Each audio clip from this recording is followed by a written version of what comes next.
Well, I've described Hillsborough as one of the greatest injustices of the 20th century, and I think that will be confirmed by the panel tomorrow when it reports. And the reason I say that, it's not just that it's one of the largest ever peacetime tragedies, entirely man-made.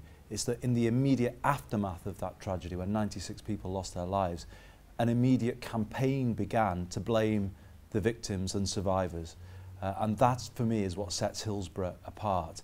There was a altering of police statements, malicious briefings to newspapers, and all of this was an attempt to shift blame off the police and place it on the supporters. Well, there have been many attempts down the years to get to the truth of Hillsborough, but many of them have not fulfilled that objective. And I think, you know, I've said before, I think all of the political class needs to look at itself and say, why didn't we do more to help the Hillsborough families in their hour of need? Why did we allow these terrible lies to be told about this tragedy and not challenge them? And these are lies that have caused huge pain to the families, to the survivors, but also to a whole city that has lived with this for 23 years. So, you know, I think we do have to ask those questions. Perhaps for a while, Hillsborough was in the too difficult pile. But coming into the 20th anniversary, I was clear that we would never bring any sense of resolution and reconciliation to Liverpool until the full truth was told. And that's why I made the call for disclosure and then set up the Hillsborough Independent Panel. Well, we were all impressed with the way David Cameron handled the response to the Bloody Sunday inquiry.